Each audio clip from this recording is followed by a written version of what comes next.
Hello guys, I hope you are doing well. This is Sayyid Mohammad Shamol Shees and welcome to this particular lecture of Freelancing Mastery course. And this particular lecture is not only for Freelancing Mastery course but for every one of you. ये तमाम आप जितने लोग जो उसको देख रहे हैं on any particular platform, this is for you.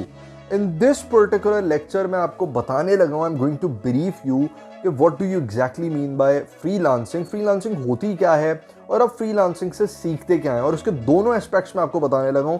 First the positive side and the negative side as well.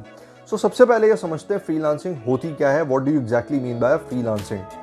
Freelancing कोई भी ऐसा इंडिविजुअल जो बिजनेस ओन नहीं करता, जिसके कोई टाइमिंग्स फिक्स नहीं है 9 to 5 या एनी पर्टिकुलर टाइम, वो किसी भी टाइम पे कांटेक्ट किया जा सकता है फॉर एनी पर्टिकुलर स्पेशलाइज्ड नीश. अगर वो इंडिविजुअल किसी भी एक पर्टिकुलर स्पेसिफिक नीश को ओन करता है, और ना सिर्फ उसको ओन करता है बल्कि उसे उस स्किल के ऊपर एक्सपर्टीज भी हासिल है, तो वो उस इंडिविजुअल को आप कांटेक्ट कर सकते हैं और उससे अपना कोई भी पर्टिकुलर काम करवा सकते हैं. तो ये काम करने का जो प्रोसेस है that is called as a freelancing. और ये जो इंडिविजुअल है जो कि टाइम का पाबंद नहीं है, टाइम बाउंड नहीं है, this is called as a freelancer. Freelancer का मकसद हरगिज़ ये नहीं है कि फ्री ऑफ कॉस्ट है. इसके लिए आपको डेफिनेटली कुछ ना कुछ पे करना पड़ता है, and in returns of that particular payment आप उससे अपना काम लेते हैं. You get your works done. So this is called as freelancing. अब फ्रीलांसिंग के कौन कौन से पॉजिटिव एस्पेक्ट्स हैं वो आप समझ लें, सो दैट आपको क्लैरिटी ऑफ माइंडसेट मिल जाए कि क्या हमें एक फ्रीलांसिंग जर्नी शुरू करनी चाहिए एज अ फ्रीलांसर, और क्या हमारा इख्तिताम भी एक फ्रीलांसर की ही तरह या फ्रीलांसिंग की जर्नी को कंप्लीट करते हुए होना चाहिए या नहीं. सो ये मैं आपको इस पर्टिकुलर सेगमेंट में बताने लगा हूँ. फ्रीलांसिंग जब भी कोई इंडिविजुअल स्टार्ट करता है तो अपने माइंड में वो ये क्लैरिटी रखे कि this is in a raw language. अब ये मेरा पर्सपेक्टिव है, आई डोंट इन्फोर्स और इम्पोज दैट ऑन यू कि आप इससे एग्री करें या ना करें. That is called as digitally अगर आप ये काम कर रहे हैं तो that is called as online मजदूरी. अब ना ऑनलाइन मजदूरी का कॉन्सेप्ट समझ लें आप. जब कॉन्सेप्ट समझ में आ जाएगा तो आपको इजीली क्लैरिटी मिल जाएगी. मजदूर कौन होता है? जो बाउंड नहीं होता, जो टाइम बाउंड नहीं होता, जिसकी कोई कंपनी नहीं होती, जो एक इंडिविजुअल किसी भी जगह, किसी कॉर्नर पे, किसी पर्टिकुलर फुटपाथ पे आपको बैठा हुआ मिलता है, और उस पर्टिकुलर मजदूर से उसको आप कुछ भी पे करके कोई पर्टिकुलर वर्कआउट करवा सकते हैं, काम करवा सकते हैं. So this is bit simple. Clarity बड़ी सिंपल है, ठीक है जी. आप उसके पास जाते हैं और उसको पे करते हैं, वो आपका काम करता है और दैट्स इट, खलास. वो टाइम बाउंड नहीं है ना, वो कंपनी बाउंड नहीं है. सो वो आपके पास दोबारा आएगा रिकरिंग या नहीं, आप उसके पास रिकरिंग जाएंगे या नहीं, not sure. So this is not clear. ये क्लियर नहीं है ना. वो आपकी कंपनी में जॉब करने के लिए आ रहा है, ना वो उसको हायर कर रहे हैं.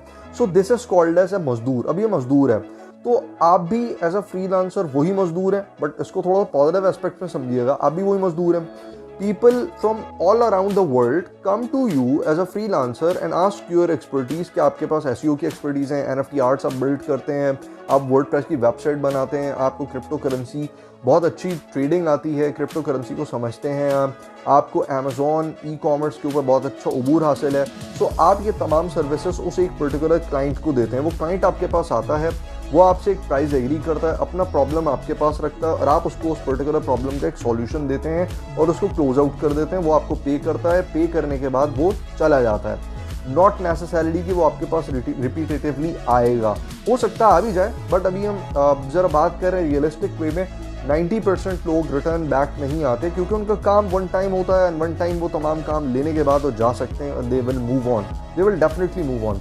सो अब ये जो ऑनलाइन मजदूर है, डिजिटल मजदूर है, ये किस तरह से उस फ्रीलांसिंग को अपना करियर बनाएगा? क्या ऐसे बहुत सारे लोग उसके पास आते जाएं? जी हाँ, बिल्कुल. ऐसे बहुत सारे क्लाइंट्स उस इंडिविजुअल के पास आते जाएंगे रिकरिंग, और वो उनको अपना काम करके देता जाएगा. लेकिन वंस अगेन इससे आपका बिजनेस बिल्ट नहीं होगा. अब पॉजिटिव साइड की बात करते हैं. पॉजिटिव साइड ये है कि फ्रीलांसिंग से आपको क्या सीखने का मौका मिलता है. फ्रीलांसिंग से आप वो तमाम चैलेंजेस को समझ पाते हैं जो कि इस वक्त बायर्स फेस कर रहे हैं, जो मार्केट में बैठे हुए लोग जो आपको पे करके जा रहे हैं, उनके प्रॉब्लम्स क्या हैं, उनके एक्टिव इश्यूज क्या हैं, ये आपको सीखने का मौका मिलता है फ्रीलांसिंग से। फ्रीलांसिंग आपको बेस्ट कम्युनिकेशन स्किल सिखाता है। फ्रीलांसिंग आपको बिजनेस की तरफ लेकर जाता है। फर्स्ट स्टेप है ये, वो फर्स्ट बेबी स्टेप है जो कि आपने लेना ही लेना है ना। After that you are going to build your own business. Freelancing आपको वो तमाम के तमाम एरर कोड्स की भरमार, मैं इसको एरर कोड कहता हूँ because this is not something unique, this could be an error code X Y Z, and ये क्या है आई डोंट नो, मैंने अपनी टर्म बना ली एरर कोड्स। ये एरर कोड सिखाता है कि कौन सा पर्टिकुलर एरर वो एक इंडिविजुअल फेस कर रहा है जिसको मैंने सॉल्व किया है। Now whenever I am going to do this particularly by myself, मैं इस एक पर्टिकुलर मिस्टेक को अवॉइड करूंगा। या फिर अगर मैं किसी को कंसल्टेंसी प्रोवाइड कर रहा हूँ एज ए कंसल्टेंट, तो ये वो एक इंडिविजुअल पॉइंट है, ये वो एक ऐसा पॉइंट है जिसको मैं अवॉइड करने के बाद, उस इंडिविजुअल को बताने के बाद, वो उसको अवॉइड करने के बाद अपने बिजनेस को स्केल कर सकता है। This is all the positive sides of freelancing. एक और नेगेटिव साइड की तरफ भी टर्न ले लेते हैं और समझते हैं कि नेगेटिव साइड में फ्रीलांसिंग हमारे लिए कितनी ज़्यादा वर्स्ट हो सकती है। नॉट वर्स्ट, देखिए इसमें पैसा आता है, no doubt I have made a lot of money out of freelancing. मैंने फ्रीलांसिंग बहुत की है, ओवर अ डिकेड की है, और इन फ्रीलांसिंग प्रोजेक्ट से फ्रीलांसिंग को एज अ करियर मैंने बिल्ड किया। तो जब मैंने उसको बनाया, बिल्ड किया, मैंने एक चीज़ बड़ी इंपॉर्टेंट इसमें रियलाइज़ की, that it has no time limit. इसमें कोई टाइम लिमिट नहीं है, you have to work 24 hours a day.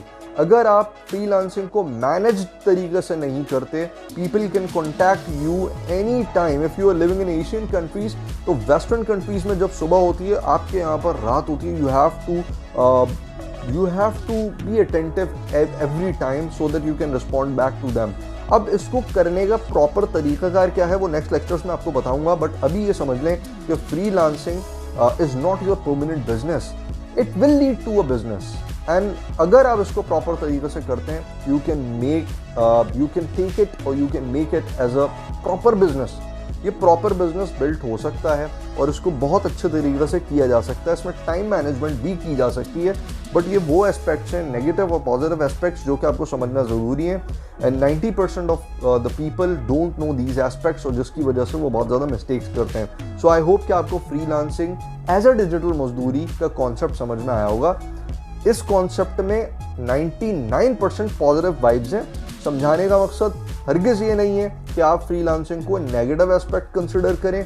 Freelancing बहरहाल आपने करनी है, because if you are going to start a journey of your business, आप एक स्टार्टअप करने जा रहे हैं, एक स्टार्टअप हैं, एंटरप्रेन्योर हैं, आप एक बिजनेस को खड़ा करना चाहते हैं, तो initially I would suggest you that you should do freelancing so that you can understand all the challenges related to your business, and then you can implement within your own business, और उससे आपको बहुत ज़्यादा फ़ायदा होगा। सो I hope कि आपको ये तमाम बातें समझ में आई होंगी। See you in the next lecture. Thanks for watching and bearing with me.